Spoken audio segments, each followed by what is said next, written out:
Hello girls, you all are welcome to our history class. Children, in the previous session you heard about the changes which had taken place in the phase of time.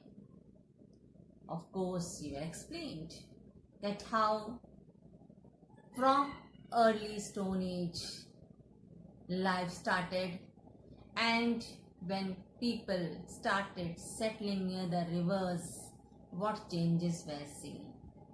And even with the pace of time, many changes were noticed, about which you were explained in the previous session. You were also told about the efforts which were done to write the richest epic, the Mahabharata. Do you remember? It was explained in points, for which scholars, Sanskrit scholars, they started collecting the manuscripts, and that was collected from different countries. And when it was from different countries, it's very clear that it was found in different languages. After that, what did they do? They started comparing the verses which were mostly found in the manuscript. Means much of the effort was put to get the matter. And then children, of course it was a hard task. It was written in around 13,000 pages. And to publish it, how many years did it take? Many of you must be knowing. How many years? 47 years. You were also explained about the differences which were found in the families. What differences were noticed? Difference in size between the families, that status, the habits, the living style. There was much difference from one to another. So in the same context of the kinship and marriage, our today's topic is the ideal of patrilineal.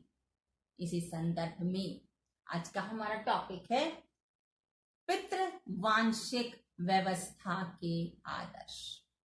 So first children, you should know the meaning of patrilineal. Patrilineal means rule of succession. Many of you must be knowing about it.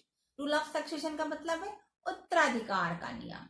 उत्तराधिकार का नियम मतलब पिता के बाद ज्येष्ठ पुत्र को अधिकार दिया जाता है. ठीक है. So the Aryans followed the system of patrilineal, in which eldest son was the head of the family, who was known as गृहपति और कुलपति. अर्थात जो उत्तराधिकार का नियम था, उस आधार पर आर्यों ने भी यही पितृवांशिक व्यवस्था को फॉलो किया, और जब पिता का ज्येष्ठ पुत्र होता है वह उत्तराधिकार के नियम का अधिकारी होता था. So with this we'll relate the system of patrilineal in the story written in the Mahabharata. तो यह पितृवांशिक व्यवस्था हम महाभारत में लिखे हुए घटना को रिलेट करते हुए इस टॉपिक के अंदर में पढ़ेंगे. Children, you must be knowing about the Battle of Mahabharata. Many of you must have watched it in the serial.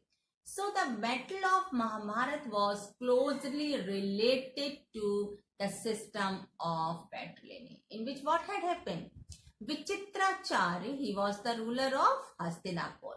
He was succeeded by his younger son Pandu. Of course, he was not the eldest son, but why did he get the right from his father? Because his eldest brother Dhritarashtra was visually impaired. अर्थात विचित्राचार्य के कनिष्ठ पुत्र पांडु को उत्तराधिकार के नियम के अधिकार के आधार पर सारे अधिकार दिए गए, अर्थात वह शासक बना. कहाँ का? हस्तिनापुर का. ज्येष्ठ पुत्र धृतराष्ट्र क्यों नहीं बन पाए? क्योंकि वे नेत्र विहीन थे. So when Pandu succeeded the throne, there was no conflict. Pandu ने उत्तराधिकार के नियम के आधार पर राजगद्दी धारण की, तो उस समय कोई भी लड़ाई झगड़े नहीं हुए, कोई विवाद नहीं हुआ। माना जाता है कि उस समय पांडु और धृतराष्ट्र दोनों के ही पुत्र अल्पवयस थे, must be that their sons were minor. But after the death of Pandu, the battle of Mahabharat started. Pandu की मृत्यु के बाद महाभारत का युद्ध इन दो परिवारों में, राजघराने के दो परिवार कौन से थे?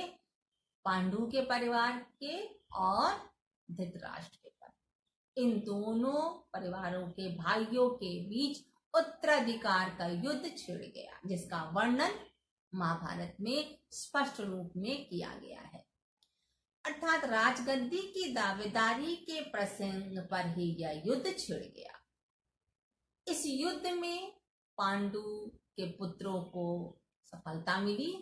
कौरव जो कि संख्या में 100 थे, लेकिन वह उन 5 पुत्रों के कंपैरिजन में पराजित हुए, युद्ध में हार गए। उत्तराधिकार के नियम के आधार पर, according to the system of patriliny, Pandu's eldest son Yudhishthir became the successor of the throne. पितृवांशिक व्यवस्था के आधार पर पांडु के ज्येष्ठ पुत्र युधिष्ठिर को राजगद्दी प्राप्त हुई। So children, system of patrimony was not only limited to the families of kings, but it was also followed by the elites and the Brahman families also. अर्थात जो ये पितृवांशिक व्यवस्था थी, ये केवल राजघरानों तक ही नहीं सीमित थी, बल्कि प्रशासक वर्ग और ब्राह्मण परिवारों में भी यह पितृवांशिक व्यवस्था संचालित थी, इसका पालन किया जाता था। Now children, there is a question. Hiring the throne was only according to system of patrilineal? क्या राजगद्दी की दावेदारी केवल पितृवांशिक व्यवस्था के आधार पर थी, अर्थात पिता के मृत्यु के बाद केवल पिता का पुत्र ही राजगद्दी प्राप्त कर सकता है? क्या केवल यही व्यवस्था थी? नहीं। यदि पिता का पुत्र नहीं है तो उस अमुक व्यक्ति की मृत्यु के बाद राजगद्दी उसके भाई को दी जाती थी। Means once brother was the achiever of the throne. The next is children about Prabhavati Gupta. You have read about her in the previous chapter, who donated her land. As you know that the girls were not getting much importance, but still she had given the land. How? It was told that she was a princess. Children, she got married to Rudrasen II, and after his death, she worked as a regent for 13 years because her eldest son was of just 5 years and her younger son was of 2 years. अर्थात प्रभावती गुप्त का विवाह रुद्रसेन द्वितीय के साथ हुआ और रुद्रसेन द्वितीय के मृत्यु के बाद प्रभावती गुप्त के दोनों ही पुत्र अल्पवयस्क थे। उनका ज्येष्ठ पुत्र मात्र 5 वर्ष का था और कनिष्ठ पुत्र मात्र 2 वर्ष का। तो एक संरक्षिका के रूप में प्रभावती गुप्त ने 13 वर्षों तक राजगद्दी की कमान संभाली। So it's very clear that she had used the rights of the queen being the regent of her sons. अर्थात एक संरक्षिका के रूप में उन्होंने राजगद्दी के सारे अधिकारों का प्रयोग किया। Then comes the next point 2.3 in this rules for marriage, विवाह के नियम. As children, you have been told just now in this topic, the ideal of patrilineage shows that the male child was much welcomed in the family. क्योंकि उत्तराधिकार के नियम संचालित थे, इसलिए परिवारों में पुत्री की अपेक्षा पुत्र प्राप्ति पर जश्न मनाया जाता था. Means they were more important to the family, like a gift of the family, and it was celebrated as an occasion when a male child was born in the family. According to the Dharma Sutra, no such importance was given to the female child. Now you will see about the types of marriage. Under this point only, types of marriage. विवाह दो प्रकार के होते थे. There were two types of marriages. The first was endogamy. Endogamy means antar vivah. Means the person used to get married under his own unit, गोत्र और cast, अर्थात उस व्यक्ति का विवाह अपने ही गोत्र, अपने ही जाति में संपादित किया जाता था, अपने ही कुल में संपादित किया जाता था.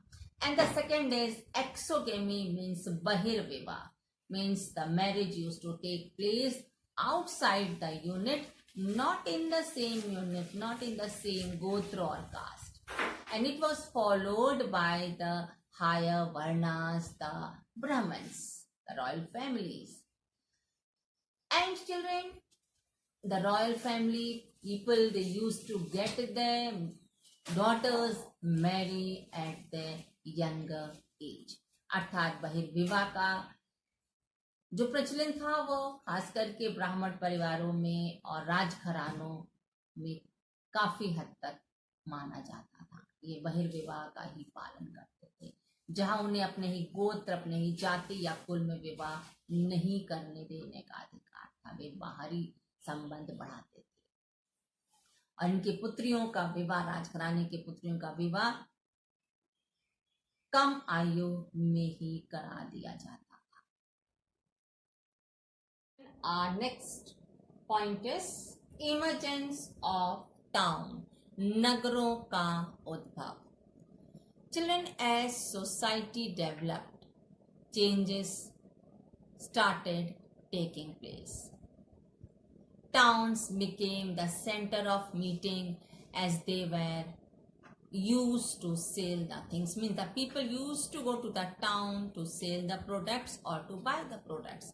You can say that it was a place of meeting each other. Means people expanded. अर्थात नगरों में लोग सामान बेचने जाते थे या खरीदने जाते थे. इससे स्पष्ट हो जाता है कि पूर्व के समय से परिवर्तन समाज में बढ़ता हुआ देखा गया, जहां लोग एक दूसरे से मिलते थे और नगरों में लोगों की संख्या दिन प्रतिदिन बढ़ती गई, जिससे उनके प्रतिदिन के जीवन में भी परिवर्तन देखे गए.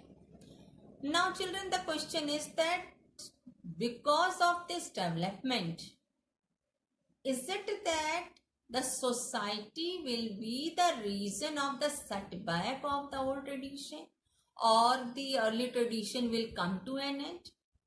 प्रश्न ये था कि जिस प्रकार से समाज में परिवर्तन देखा जा रहा है, क्या यह परिवर्तन पुरानी परंपराओं को खत्म कर देगा?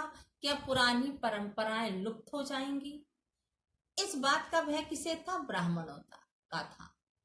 ब्राह्मणों को इस बात का भय था क्योंकि उनका पूर्व में समाज पर वर्चस्व था.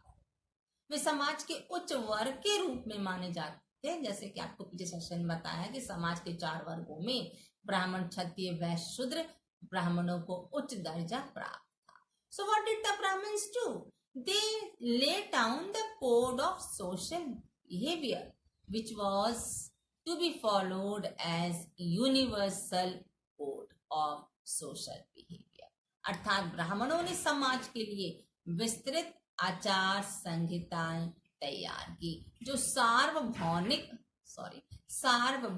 मानी गई. अर्थात आशा की जाती थी कि हर व्यक्ति उन नियमों का पालन करे. Now the question is again, if those rules were universal, is it true that it was practiced by one and all, where we follow the characteristic of unity and diversity? कहा जाता है कि ब्राह्मणों द्वारा बनाए गए नियम सार्वभौमिक थे, अर्थात सभी को उसका पालन करना था. तो क्या यह सही है कि समाज में रहने वाले हर व्यक्ति ने उसका पालन किया, जबकि समाज में हर जाति, और लिंग के लोग एक साथ रहते हैं, उनकी अपनी अपनी अलग अलग परंपराएं। तो क्या यह संभव था कि सभी ने ब्राह्मणों द्वारा उस बनाई गई आचार संहिता का पालन किया? इस बात पर भी मतभेद था। Children, according to Dharma Sutra, there were 8 types of marriages. First 5 were considered as good and the last 4 were considered as they were not so good. Means the first 4 were followed and the last 4 were condemned. अर्थात 8 प्रकार के विवाहों में प्रथम 4 उत्तम विवाह माने जाते थे और 5, 6, 7 और 8 ये बाद के जो 4 विवाह की श्रेणियां थी उन्हें वर्जित या निंदित माना जाता था. So the names of these 8 types of marriages I'll give you when I will give you the assignment. ये 8 प्रकार के विवाहों के नाम जब आपको हम असाइनमेंट देंगे उस समय आपको हम पीडीएफ में भेज देंगे. Now comes to point 4, the gotra of women. स्त्री का गोत्र. Children, according to Brahminical practice, evidences were found after 1000 BC onwards. अर्थात ब्राह्मणीय पद्धति के को 1000 ईसा पूर्व के बाद ही समाज में देखा गया. Under which what happened? Each Gotra name was given after a Vedic seer, means those who belong to same Gotra were the descendants. प्रत्येक गोत्र एक वैदिक ऋषि के नाम पर रखा जाता था और उस गोत्र के सदस्यों को उस ऋषि का वंशज माना जाता था.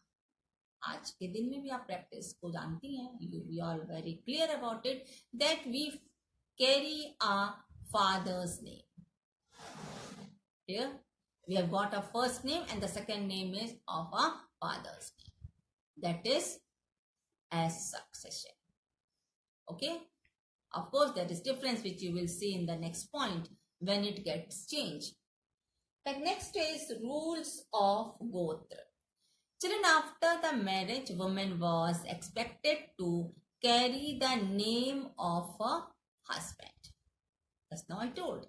Mostly it is practiced now also. विवाह के बाद स्त्रियों से अपेक्षा की जाती थी कि वे अपने पति के गोत्र का नाम धारण करेंगे. पिता के गोत्र के नाम का त्याग करके अपने पति के गोत्र का नाम धारण करती हैं, जो आज भी हमारे समाज में अधिकतर प्रचलन में देखा जाता है. And people of royal family, they did not marry in the same gotra as they followed exogamy. कहा जाता है कि राजघराने के जो लोग थे वे अंतर विवाह नहीं करते थे, क्योंकि वे क्या करते थे? बहिर्विवाह करते थे. They were used to do exogamy, not endogamy. Are you clear?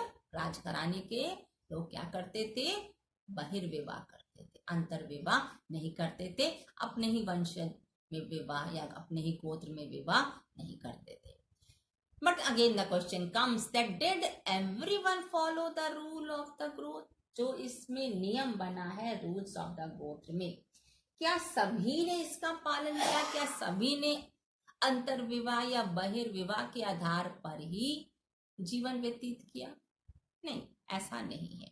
Example is from the Satavahana rulers, means those rulers followed polygamous. अर्थात सातवाहन वंश के शासकों ने बहुपत्नी प्रथा का पालन किया, in which the queens adopted the gotra of their father instead of their husbands, which was not according to Brahminical rules.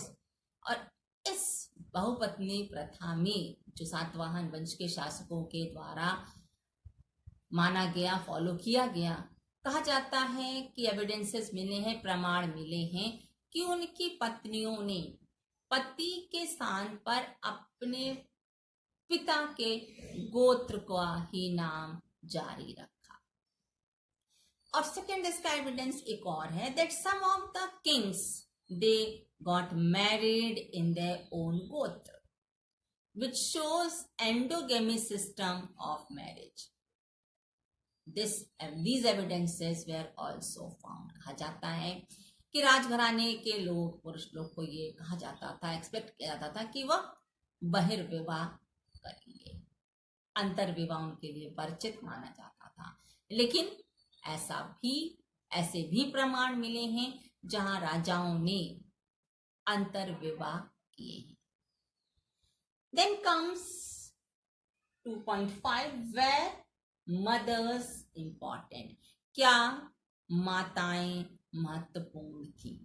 Till now children you have heard about the rule of succession, types of marriage, जहां पर आपको पितृवंश या पितृसत्तात्मक व्यवस्था के बारे में आपने अभी तक पढ़ा। लेकिन क्या ऐसा नहीं था कि माताओं को स्थान ना मिला? ऐसा क्या था? ऐसा नहीं था कि माताओं का कोई स्थान ही नहीं था। माता को भी आदर दिया जाता था। जैसा आपने सुना कि विवाह के बाद पुत्री अपने पिता के स्थान पर अपने पति के गोत्र का नाम धारण करती थी। लेकिन यहाँ पर भी कुछ मतभेद है, कुछ ऐसे प्रमाण मिले हैं। Children, the Satavahana rulers derived the name of their mother. Satavahana शासकों ने अपनी माता के गोत्र का नाम जारी रखा, which was found in according to Brihadaranyaka Upanishad. Brihadaranyaka Upanishad, which is the earliest Upanishad. There were many examples found in that, which tells about following the system of carrying the name of their mother. इस बृहदारण्यक उपनिषद में ऐसे बहुत से प्रमाण हैं जहां शासकों ने अपने माता के गोत्र का नाम धारण किया।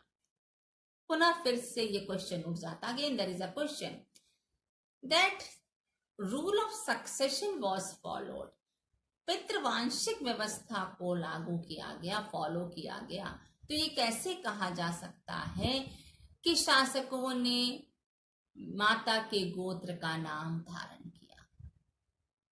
धारण किया होगा, लेकिन वह प्रचलन में शायद बहुत ही कम हो, क्योंकि यदि यह पूर्ण रूप से प्रचलन में होता तो शायद पितृवांशिक व्यवस्था के आधार पर राजगद्दी प्राप्त नहीं की जाती। Maybe it was rarely practiced, because if it was practiced in a wider range, there must have been some other alternatives for the rule of succession. Clear?